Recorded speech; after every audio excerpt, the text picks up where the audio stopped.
Hello everybody, my name is Catherine, also known as Miss Blue, and today we're going to be playing The Doll. Now, this is a short story horror game by Ahmed Kamil Khalis. I hope I pronounced his name right. If I didn't, I apologise profusely. I am not the best with names.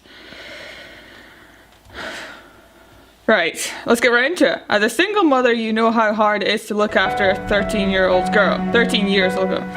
Oh, their English must not be their first language, but we can forgive that. Hard but still joyful. Her presence gives you all the strength you need. Her name is Lisa. She is a shy girl. She doesn't talk much. You got this divorce 3 years ago. Excuse me, I can't read tonight. Because he cheated on you with his secretary. Oh. Well, the music's picking up. Lisa misses her father, but you don't allow her to see him. She adores her father, but you think he is an asshole. Okay? Lisa is a special kid. Her teacher once said that she is too intelligent for a girl in her age.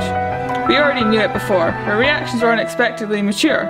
She is also hardworking. You expect perfection from her. Her teacher told you that you must take Lisa to a psychiatrist. You will do it soon. She is a lonely girl, maybe because she doesn't talk much. You think that she needs friends.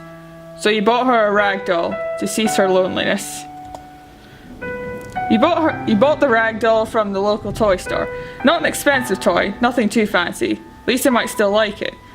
You know that expense doesn't make Lisa happier.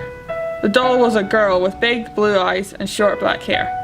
She has a wide grin that you can call friendly. Her dress has a light pink colour, matching with her red shoes. She also has eyebrows. What dolls mostly have. Anyway, back to this. The unnamed doll waits for her new owner in the kid's bedroom. You haven't brought Lisa home from school yet. It's Friday, not a sunny day. The sky is covered with grey clouds. You're driving your car. Lisa sits on the seat next to you. The seatbelts are worn tight. She looks from the window blankly without any expression on her face. You remember that the math exam results were going to be announced today. Oh, so we get to pick what we... okay. See, I think the idea of this game is that you're supposed to pick your reaction and you lead down different paths so you can get different endings. Okay then. Let's see, should we ask about our exam results? Let's see. Let's ask about the exam results. Hopefully they went well for her. She's a bright kid after all. She shouldn't be too bothered about it. Lisa sighs and says, terrible. I am the 7th in the class. Not first like the previous exam. I know you'll be mad at me. I hadn't studied enough. Oh? We're gonna be the kind pair. We don't want to go crazy, our kid. She's still got 7th after all. That's still quite good. Still a B. It's probably B's and stuff like that. I live with that. That's mostly what I got in my exams. It's okay, darling. She looks at you with slight surprise. You always scolded at her whenever she wasn't the best. Now you say it's okay, darling. She continues watching the cars pass by. No, maybe that wasn't the right choice. You're driving your car. Lisa sits on the next seat. The seatbelts are worn tight.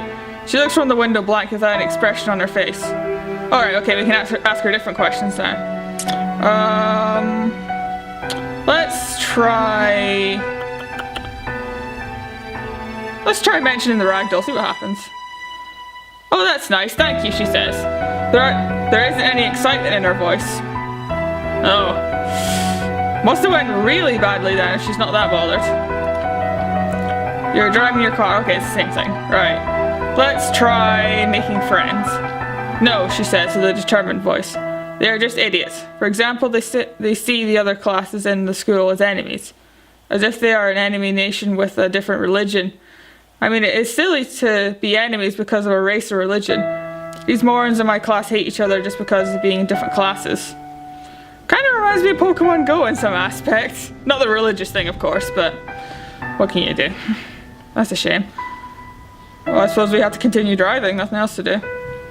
You finally arrive home. The doll is in your bedroom, Lisa, you tell her.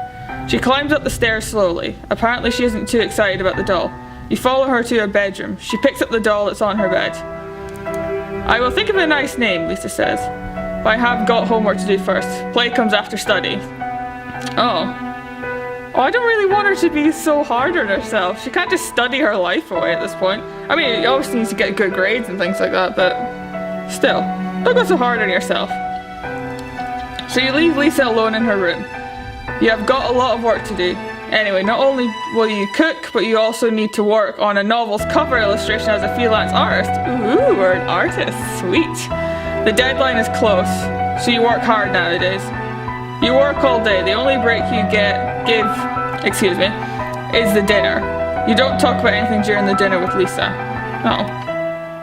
It's 10 o'clock. Bedtime for Lisa. It's about 1 a.m. for me now.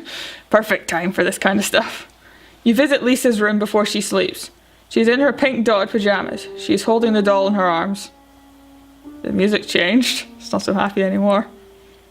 Mom, I'm going to tell you something, but you won't believe. After a few seconds of silence, she speaks. The doll can speak. She told me her name is Anna. Okay. Right. What do we say to that?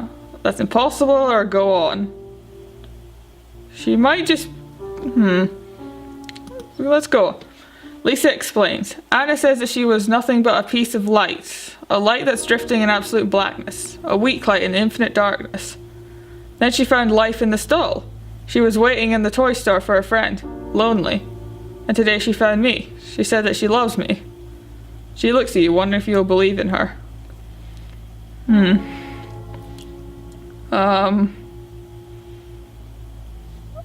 I don't know whether to believe her or not, but I'm not sure. This seems like a lot for her just to make up. So, let's ask what she said to her.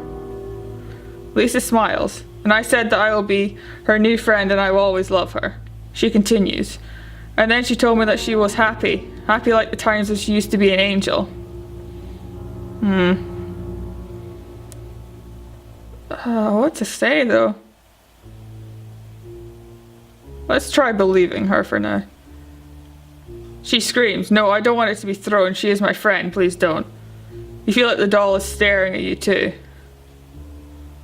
The doll's probably... Knowing horror movies, the doll... If we throw out the doll, it's gonna come back and murder us dead.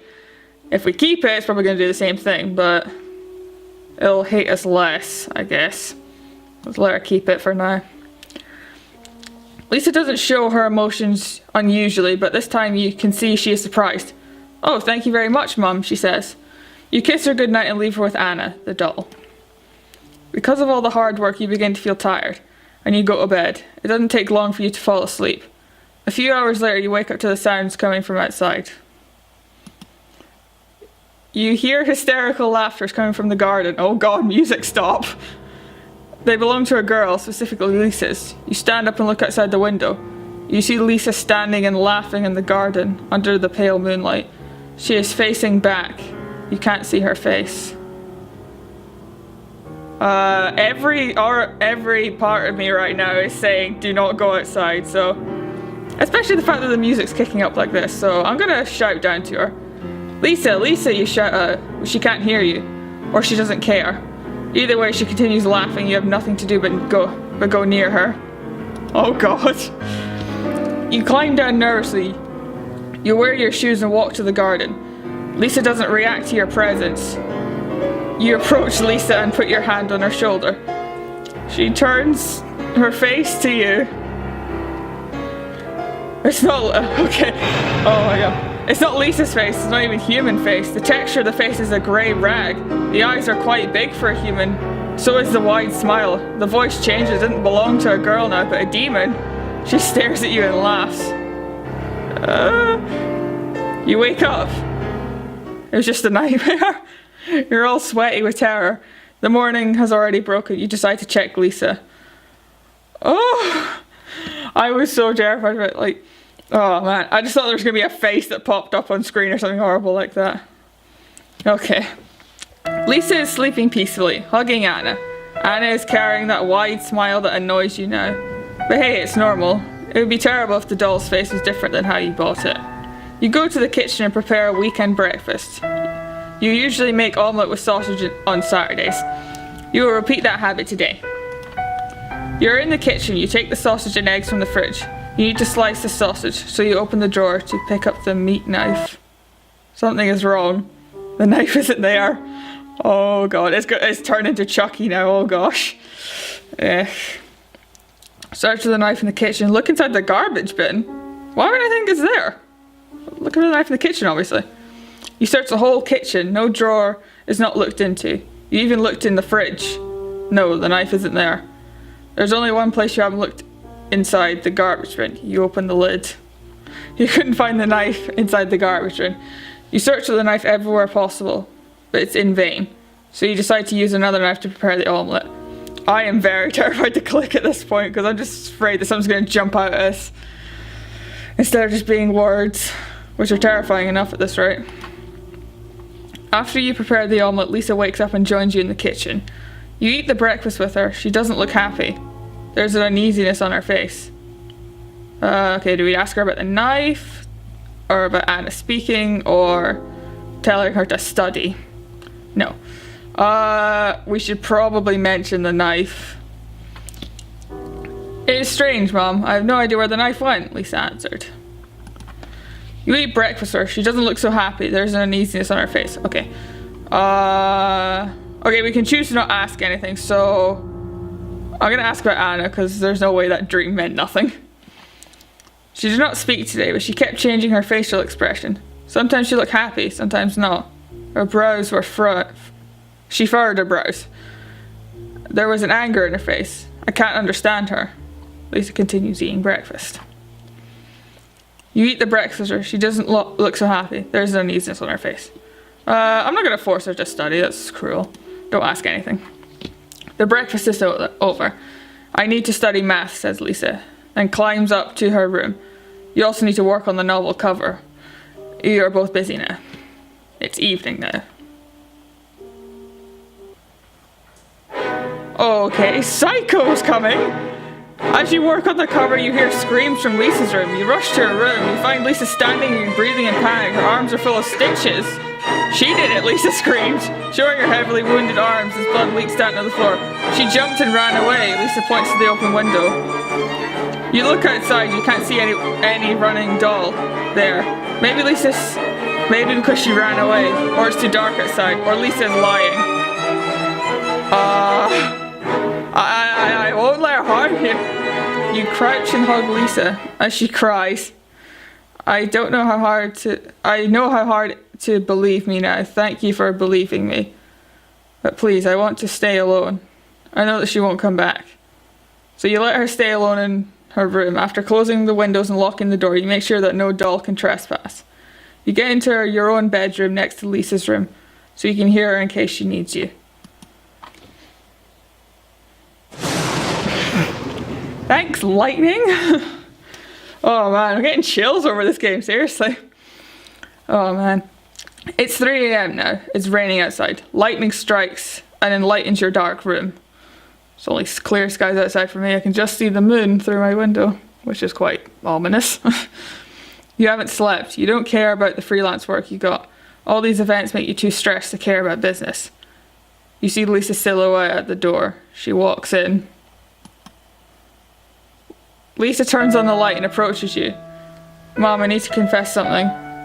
The doll was not possessed or anything. I made it up. Oh. I really need to get psychiatric help. I feel a huge urge to murder you. Please help me. You hug her. You've done parenting failures before, but it's not too late to fix them. And your mentally ill daughter. The end. There are 2 possible endings. Oh, it stops. Okay. Well. Damn. That was quite an experience. I genuinely thought it was just going to be a jump scare festival after a couple of times. Especially when the Psycho music kicked in. I mean, jeez. That was terrifying. But still. Go play it for yourself. It's on GameJolt. I'll leave a link in the description, see if you can find the other ending. Maybe you will find the possessed doll and it's all real and things like that. But yeah, whew.